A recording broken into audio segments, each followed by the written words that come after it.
नमस्कार। आज हम एरिक रीस की काफ़ी चर्चित किताब द लीन स्टार्टअप इसके दिए गए सारांश पर थोड़ी गहराई से बात करेंगे। हाँ, मतलब समझने की कोशिश करेंगे कि ये लीन तरीका ये है क्या असल में, हाँ, और कैसे ये नए आइडियाज को जल्दी से एक सफल बिजनेस में बदल सकता है। बिल्कुल। और इसका जो कोर आइडिया है ना, वो बड़ा दिलचस्प है। मतलब अपने स्टार्टअप को ना एक लैब एक्सपेरिमेंट जैसा समझो। Lab experiment. अच्छा। हाँ, मतलब छोटे छोटे प्रयोग करते रहो, उनसे फटाफट सीखो, और अगर लगे कि रास्ता गलत है तो बदलने में हिचकिचाओ मत। सारा फोकस इस पर है कि कम से कम टाइम और पैसे में पता लगाओ कि ग्राहक सच में क्या चाहता है। ये प्रयोग और फटाफट सीखना सुनने में तो बढ़िया लगता है। और शायद इसका सबसे अहम हिस्सा वो है बनाओ मापो सीखो वाला लूप, बिल्ड मेजर लर्न जिसे कहते हैं। हाँ बिल्कुल, वो लीन सोच की एकदम रीढ़ है।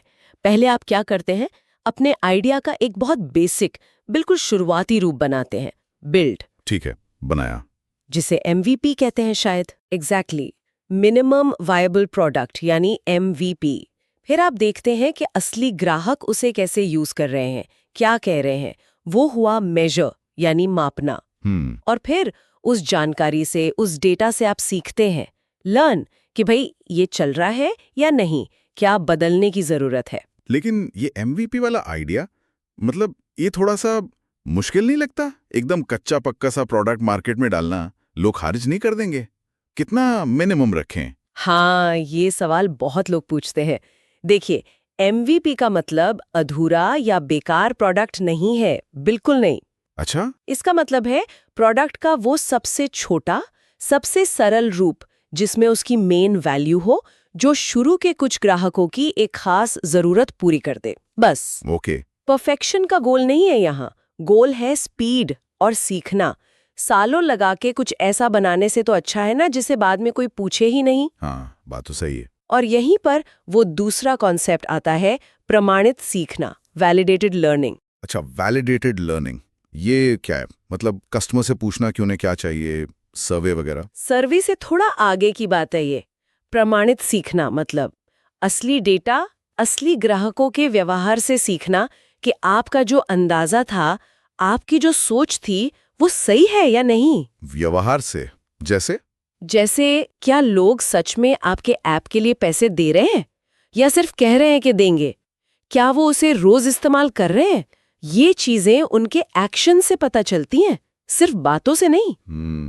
जैसा किताब में एक जगह कहा भी है, बहुत सही बात है, कि अगर हम कुछ ऐसा बना रहे हैं जो लोग नहीं चाहते हैं, तो कोई फर्क नहीं पड़ता कि हम उसे टाइम पर बना रहे हैं या बजट में। वाह, ये तो काफी गहरी बात है। यानी सबूत चाहिए, अंदाजे नहीं। पर इस सीखने को हम नापे कैसे? मतलब शुरू में तो सेल्स या प्रॉफिट जैसे नंबर होते नहीं है। सही सवाल। यहीं पर इनोवेशन अकाउंटिंग काम आता है। अच्छा। ये आपकी रेगुलर अकाउंटिंग नहीं है। हाँ, इसमें हम उन मेट्रिक्स पर ध्यान नहीं देते जो बस अच्छे दिखते हैं, जैसे ऐप कितनी बार डाउनलोड हुआ।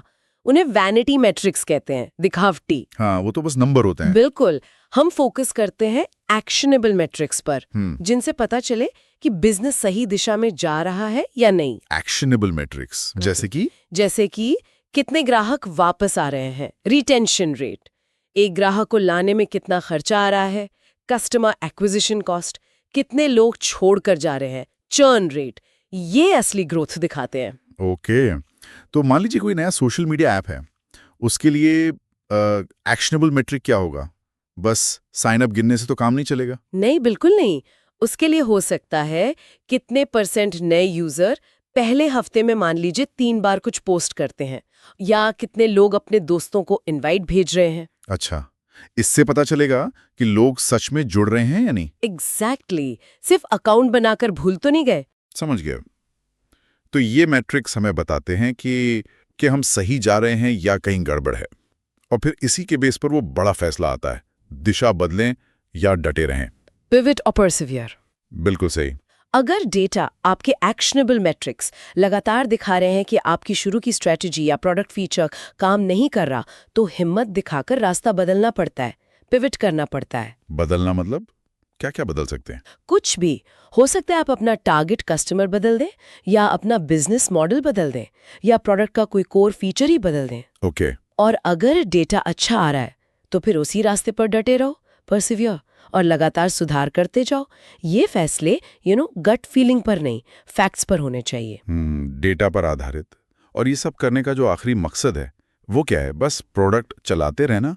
नहीं, आखिरी मकसद है एक टिकाऊ व्यवसाय, सस्टेनेबल बिजनेस खड़ा करना। मतलब एक ऐसा मॉडल ढूंढना जो बार बार ग्राहक लाए और जिसे आप स्केल कर सकें, मतलब बड़े पैमाने पर चला सकें। Sustainable business. हाँ, और इसके लिए ना वो लगातार छोटे छोटे अपडेट्स करना, कंटिन्यूअस डिप्लॉयमेंट, अलग अलग फीचर टेस्ट करना, A/B टेस्टिंग, ग्राहकों से सीधे बात करना, ये सब रोज के काम का हिस्सा बन जाता है। अच्छा, किताब में वो विकास के 3 इंजनों का भी जिक्र था शायद, स्टिकी, वायरल और पेड। वो इसे कैसे जुड़े हैं? हाँ, वो इसी सस्टेनेबल बिजनेस से जुड़े हैं। वो 3 मेन तरीके हैं जिनसे स्टार्टअप ग्रो करते हैं। स्टिकी मतलब ग्राहक बार बार वापस आए, रुके रहें, रिटेंशन पर फोकस। ओके। वायरल मतलब आपके मौजूदा यूजर्स ही नई यूजर्स को ले आए, जैसे रेफरल से या सोशल शेयरिंग से। और पेड मतलब आप पैसा खर्च करके ग्राहक ला रहे हैं, जैसे एड चलाकर या सेल्स टीम रखकर। एक टिकाऊ बिजनेस के लिए इनमें से कम एक इंजन का बहुत मजबूती से काम करना जरूरी है। तो कुल मिला के इस पूरी बातचीत से और द लीन स्टार्टअप के सारांश से जो एक बात साफ निकल कर आ रही है वो ये है कि स्टार्टअप्स की दुनिया में जीत सिर्फ ज्यादा बनाने से नहीं मिलती, हाँ, बल्कि ज्यादा सीखने से मिलती है, और वो भी अपने कंपटीशन से ज्यादा तेजी से और ज्यादा स्मार्ट तरीके से। मतलब जल्दी फेल हो, उनसे सीखो और वो बनाओ जो वाकई में मायने रखता है। बिल्कुल सही कहा। और शायद जाते जाते सोचने के लिए एक सवाल ये भी है कि ये जो सिद्धांत हैं, तेजी से सीखना, अडेप्ट करना, बदलना, क्या ये सिर्फ स्टार्टअप्स के लिए ही हैं? अच्छा पॉइंट है। या फिर जो बड़ी जमी जमाई कंपनियां हैं या सरकारी विभाग हैं, या यहाँ तक कि हम अपनी पर्सनल लाइफ में भी क्या इस लीन सोच से कुछ सीख सकते हैं? कहीं और भी ये काम आ सकती है?